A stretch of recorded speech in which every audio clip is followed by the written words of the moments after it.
Guys, very good.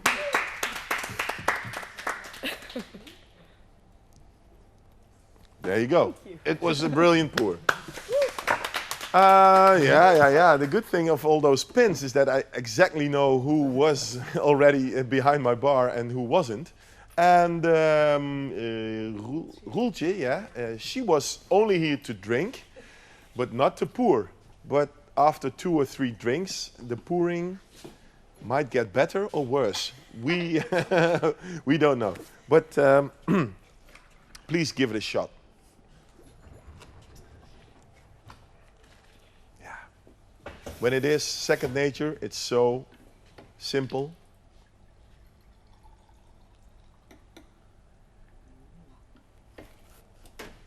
You all have that here. The experienced people always. We like to spill. You like to spoil. I don't know why. You have a target for. Yeah, you have to spill the beer looks very good. Absolutely. Yeah, not to me. He just has a exam to make, so 1 or 2 beers before his exam. So, very good, very good. I'd like to see another one. Yeah, I know it's going to be perfect again, but I want to make sure. Yeah. Because you are the examples for the rest of the world. It is true. How many people join or visiting Heineken Experience in a year? 550,000, no, 500,000 people. I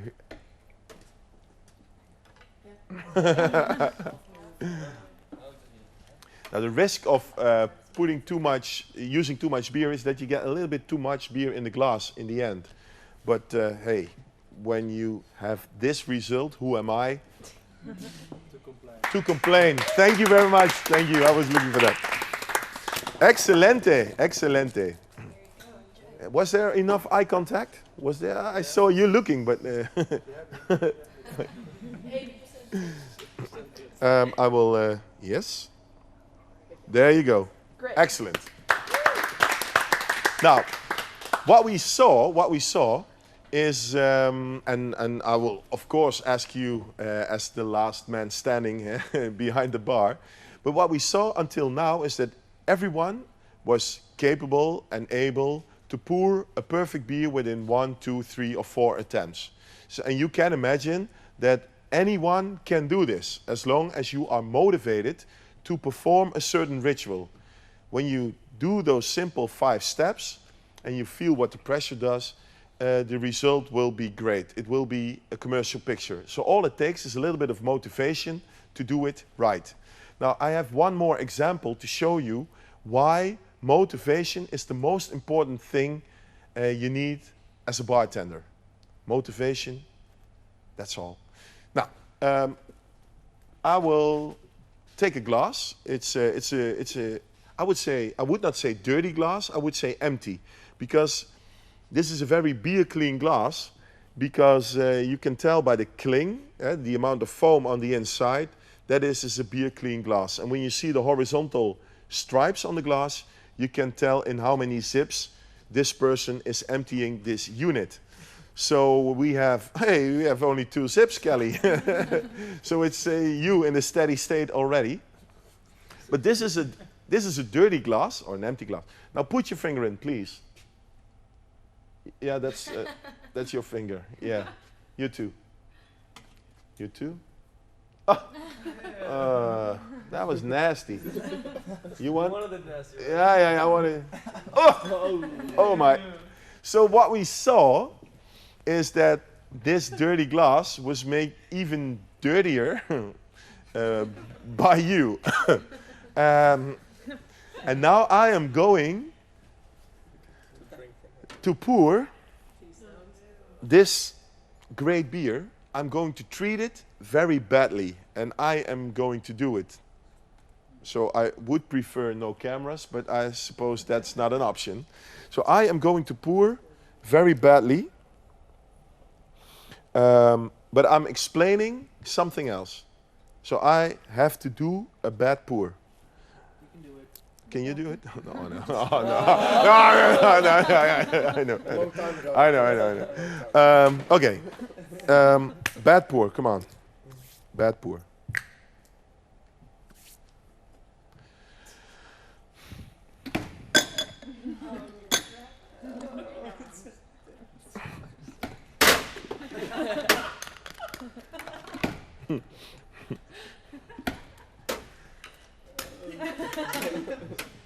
Ah.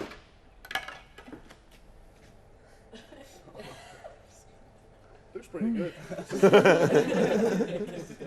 How do you think we make those commercials? Foam is good. Okay.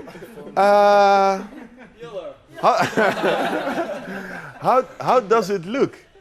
Good. It looks pretty good, right? So what's your point, Frank? What's your point?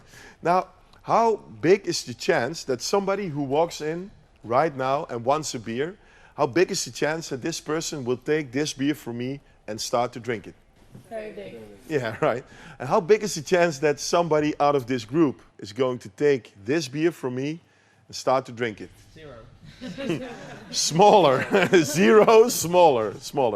Now, and the only reason that you are not interested in this beer is not that it doesn't look good. The only reason that you don't want this beer is that you saw what I did with this dirty glass. That's the reason that you think, not for me.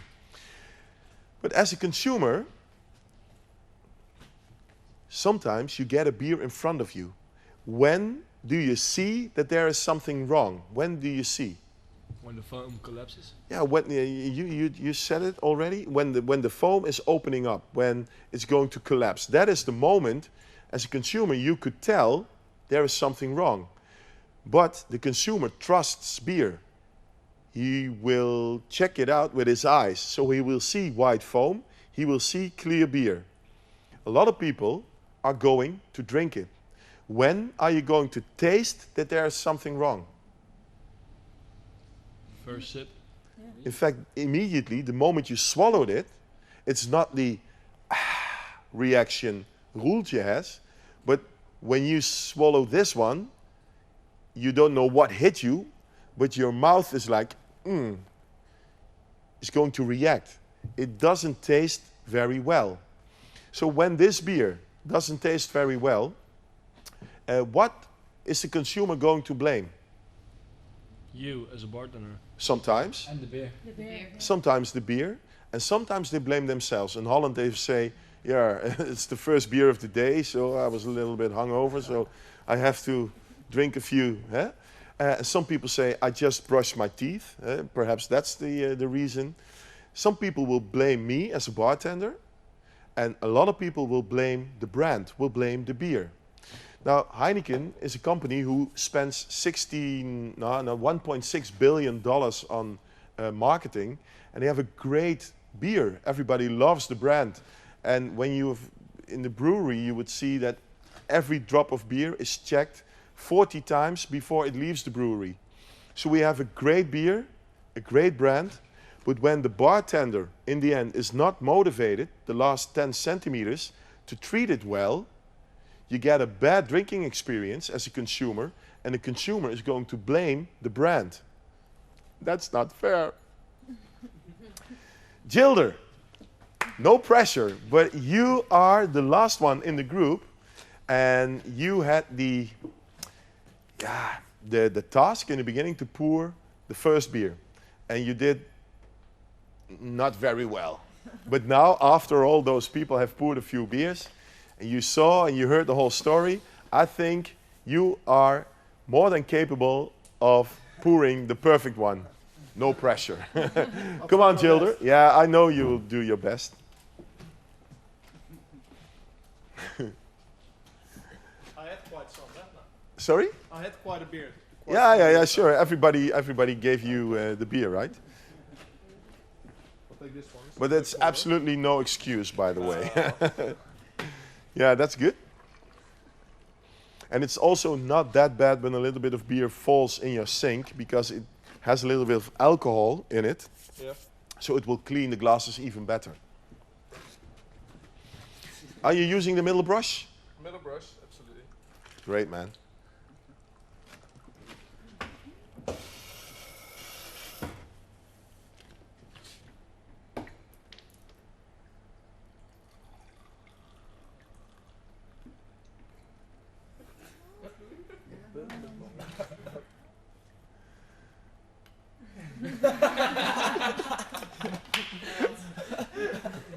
Okay. Now, was it a good pour? It was. It was pretty good, but it didn't look very slick, you know, not like Roderick and not like the girls who are doing this for a long time. But the pour was good, but I want to see A slick pour. a slick pour. Do you think you can manage that?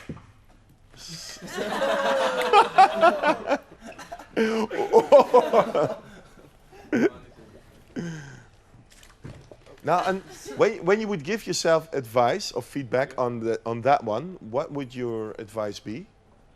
When you look at your beer, It didn't spill over in the end.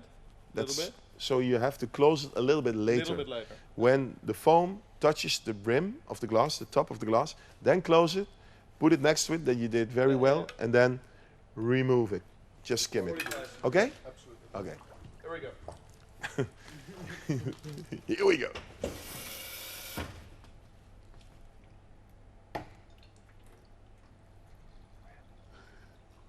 Straight in the glass.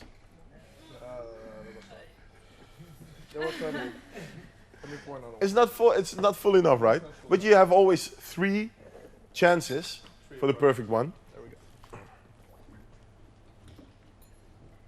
There's a Dutch So- saying for that, right? What? There's a Dutch saying for that. It's about what? About the third one. Yeah. Third one's a charm. Okay. Straight in the glass. Wait a minute. Yeah. Put it down. And yeah. Relax. Okay, and he's Thank you.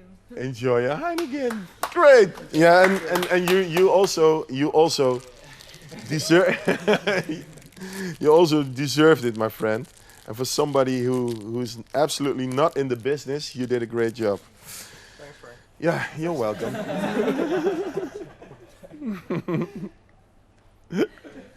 There you go. Give it up for it.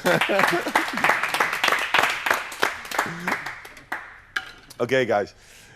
Before we are closing, are there any questions?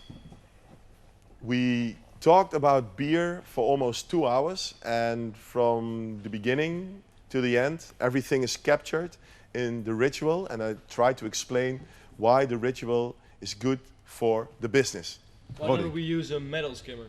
Oh, the metal skimmer is as good as the plastic skimmer, so there's absolutely... Sorry? There's no difference. There's no difference, but the metal skimmer isn't damaged as fast as the plastic one. But this is the newest one, so this is the newest skimmer that was developed. So therefore we use the plastic one. And of course I want to do my trick with the skimmer in the foam in the beginning. And when you have a metal skimmer, it's a no-go. More questions? No?